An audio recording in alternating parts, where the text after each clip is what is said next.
আচ্ছা, তুমি লোককে জয় করতে পেরেছ? তোমার ভেতরের হিংসা প্রবৃত্তিকে অথবা পরশ্রী কাতরতাকে?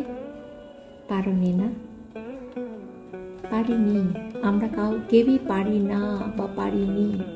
পারেন যারা, তারা তো মহদাস হয়।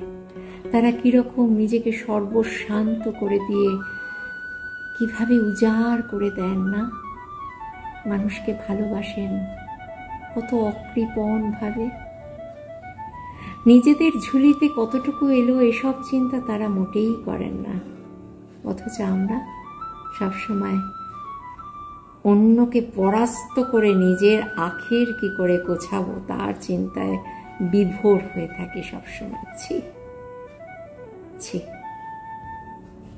আর ছি। আমরা ভুলে যাই, জানো, আমরা ভুলে যাই যুদ্ধ করতে করতে যে আমাদের প্রতিদ্বন্দ্বী কে, কে আমাদের আসল প্রতিদ্বন্দ্বী।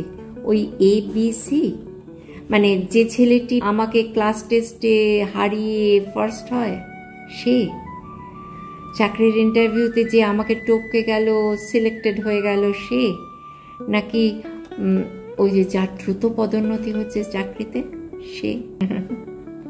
না, একবারও কি ভেবে দেখেছো কেন এরা আমাকে টপকে গেল?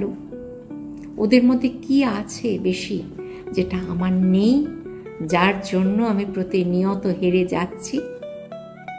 সেটা আমরা ভাবি না। আমরা শুধু ভাবি কেন ওরা আমার কাছ থেকে ছিনিয়ে নিল, ওই জায়গাটা আমার চাই, আমার চাই। এটা ভাবতে গেলে আমাকে তৈরি করতে হবে সেই রকম ভাবে। তার জন্য তোমার ভেতরে যে অলসতাটা আছে সেটাকে ছেড়ে ফেলতে হবে। তোমার ভেতরে যে ভয় আছে, যে আত্মবিশ্বাসহীনতা আছে, সেটাকে ওভারকাম করতে হবে। হ্যাঁ, তুমি বোঝো না যে অলসতা তোমাকে কিভাবে ক্রিপল করে দিচ্ছে, পঙ্গু করে দিচ্ছে? এই ভয় তোমাকে সমানে পেছনে টানছে, আত্মবিশ্বাসহীনতা তোমাকে কিরকম একটা জড় পদার্থে পরিণত করছে। তাহলে তুমি কি করে পারবে ওদের সঙ্গে লড়াইয়ে? তাই রেকটিফাই করো নিজেকে, নিজেকে রেকটিফাই করো, নিজের প্রতিদ্বন্দ্বী নিজে হও। তাহলেই সম্ভব সবার শীর্ষে সদর্পে নিজেকে অধিষ্ঠিত করবার। পারবে, করতে পারবে, তুমিও পারবে। তার জন্য যেটা আমি ভেবে রেখেছি, জানো, এই উত্তরণের পথটাকে সহজ করতে গেলে আমাকে কি কি করতে হবে? আমরা সেই ছোটবেলায় পড়েছিলাম না, টু আর ইজ হিউম্যান, পড়েছিলাম তো? হ্যাঁ, মানে মানুষ মাত্রই ভুল করে। ভুল করাটা কোনো প্রবলেম নয়, ভুল করাটা কোনো পাপের নয়, ভুল মানুষই করে। কিন্তু ভুল করে পিছিয়ে যাওয়াটা সমস্যার। তোমাকে কি করতে হবে? ভুলের মধ্যে থেকে শিক্ষা নিয়ে এগোতে হবে। হেরে যাওয়াটা কোনো প্রবলেমের ব্যাপার না, প্রবলেম নয়, কিন্তু হেরে গিয়ে হাল ছেড়ে দেওয়াটা প্রবলেম, ভীষণ প্রবলেম। সেটাকে ওভারকাম করো, দেখবে তুমি একদিন শীর্ষে পৌঁছে গেছো। 2 নম্বরে ধরো, তোমাকে না ভাবতে হবে কালকে আমি কি ছিলাম, আজকে আমি কি। কারণ তোমার প্রতিদ্বন্দ্বী তো তুমি নিজে। তাই প্রতিদিন একটু একটু করে নিজেকে আপডেট করো। ধরো আজকে একটু বেশিক্ষণ, মানে ধরো 5 মিনিট 10 মিনিট একটু বেশি পড়াশোনা করলাম, একটু বেশি ব্যায়াম করলাম শরীর স্বাস্থ্য ভালো রাখার জন্য, একটু বেশি ধ্যান করলাম, প্রাণায়াম করলাম কনসেন্ট্রেশন বাড়ানোর জন্য। এই স্থিতিধী হতে গেলে কি কি করতে হবে, তবেই তো তুমি ওভারকাম করবে। তোমার ইচ্ছা, তোমার গুরুদেব 3টের সময় উঠে রোজ দিন জপ ধ্যান করেন, অতএব আমাকে গুরুদেবের মতন হতে হবে, অতএব আমিও ওই 3টের সময় উঠব। একদিন উঠবে, 2 দিন উঠবে, 3 দিনের দিন আর পারবে না। কেন পারবে না? কারণ তোমার অভ্যেস যে 8টা সাড়ে 8টায় ওঠা। তাহলে তুমি কি কোনোদিনই পারবে না? পারবে। কি করতে হবে না, তুমি সাড়ে 8টায় উঠো, সেটাকে আজকে থেকে তুমি 15 মিনিট করে এগিয়ে নিয়ে আসো, আজকে তুমি 8:15 উঠবে, কালকে আগামীকাল তুমি 8টায় উঠবে।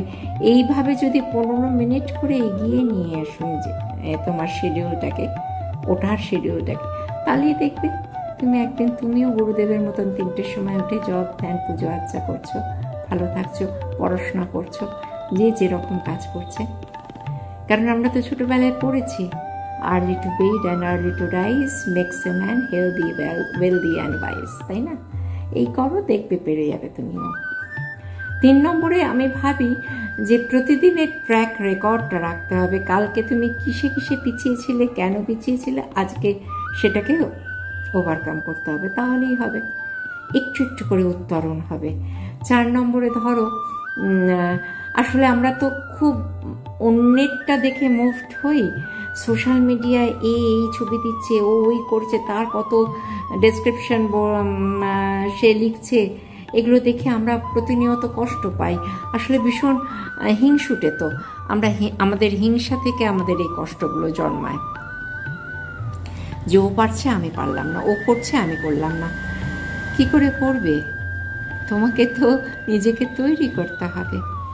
কঠিন বাস্তবটা, ওইটা কিন্তু বাস্তব নয়, বাস্তব হচ্ছে তুমি। কারণ ওরা তোমাকে নিয়ন্ত্রণ করতে পারবে না, তুমি নিজেকে নিয়ন্ত্রণ করবে এবং তুমি নিজেকে প্রতিনিয়ত মোটিভেট করবে এবং নিজেকে এগিয়ে নিয়ে যাবে, তাহলেই দেখবে পারবে। আর 5ম উপায়টা কি জানো?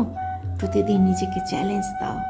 ওরা পারে, খুব ভালো, আমিও পারবো কালকে, এই বলে তুমিও একটা চ্যালেঞ্জ নাও, নিজেকেই চ্যালেঞ্জ দাও এবং সেটাকে মানে সেই চ্যালেঞ্জটা অ্যাকসেপ্ট করে সেটাকে ফুলফিল করার চেষ্টা করো। ফুরিয়ে বাবা, তাহলে আর বেশি দিন দেরি করতে হবে না, দেখবে তুমি অনায়াসে তোমার সাকসেস রেটটাকে এত বাড়িয়ে দেবে যে তুমি নিজেকে দেখে নিজেই তৃপ্ত হবে। বাহ, এই তো তুমি পেরেছো, আমি পেরেছি। এইটাই, পৃথিবীর দিকে তাকিয়ে দেখো, পৃথিবীটা কিভাবে এত সুন্দর, পৃথিবীটা কিভাবে কুৎসিত থেকে কুৎসিততর হয়ে যাচ্ছে। এর কারণ কিন্তু মানুষের আগ্রাসী লোভ, হিংসা, পরশ্রীকাতরতা। পৃথিবীতে যা কিছু সর্বোত্তম সব যদি একটা মানুষের চাহিদা হয়, তাহলে কি করে হয়? বাবা, একবার তো ভাবো যে তুমি এসেছো খালি হাতে, খালি গায়ে, কিচ্ছুটি নিয়ে আসোনি, যাবেও কিন্তু খালি হাতে খালি গায়ে, কিচ্ছুটি নিয়ে যাবে না। থাকবে শুধু তোমার প্রয়োজন, শুধু ওই 6 ফুট জমি। তার জন্য এত মারামারি, এত লড়াই, এত হিংসেমি। ছি, তুমি না মানুষ? মানুষ হয়ে একটা মানুষের, এত বড় দেশের, সমাজের, সংসারের এত ক্ষতি তুমি করতে পারবে? 6 ফুট জমি। এই প্রসঙ্গে না সেই বীরেন্দ্র চট্টোপাধ্যায়ের একটা কবিতা মনে পড়ে গেল, শোনাই কেমন আজকে? হ্যাঁ, কবিতার নাম হচ্ছে যুদ্ধের বিরুদ্ধে, কবি বীরেন্দ্র চট্টোপাধ্যায়। চলো আমরা চাঁদের দেশে যাই, চলো সময় থাকতে আমরা যে যার দেশের জাতীয় পতাকা চাঁদের দেশের সবার চাইতে উঁচু পাহাড়টার চূড়ায় দিয়ে উড়ি, তার মাটিকে করে তুলি সোনার চেয়ে দামি। পৃথিবীতে কোথাও আর নদী, পাহাড়, আকাশ, কোথাও আর ঘুমিয়ে থাকার 6 ফুট জায়গা নেই। একটি পাখির বাসা গড়ে তোলার মতন সামান্য আশ্রয়, একটি ঘাসের দাঁড়িয়ে থাকার মাটি। আজ আমাদের অতীত ইতিহাসের স্বপ্ন, ঠাকুরমার মুখের রূপকথা। মিছেই মানুষ ওই বেতারে, টেলিভিশনে, সাংবাদিকের গোল টেবিল বৈঠকে পরস্পরকে নিন্দে করার উজ্জ্বলতায় নিজের মুখে দেখতে চায় আলো। মিছেই মানুষ নিজের দলের, নিজের দেশের গর্ব করে। আসলে তার পায়ের নিচে কোথাও আর মাটির কোনো চিহ্ন নেই। 6 ফুট জমি মেপে নিয়ে যেখানে উপনিবেশ করা যায়। চলো আমরা বরং চাঁদের দেশে যাই। সময় থাকতে সোনার চেয়ে মূল্যবান চাঁদকে দিই জাতীয় সঙ্গীত। অতঃপর চাঁদ ফুরলে, ঠাকুরমার শোলক শেষ হলে আবার আমরা নতুন অঙ্ক কষব। শনি, বৃহস্পতি, মঙ্গলের ভূমি অগস্ত্যের মতন শুষে নেব। শান্তিকামী মানুষ বেঁচে থাকতে 6 ফুট জমি চাই, মাত্র 6 ফুট।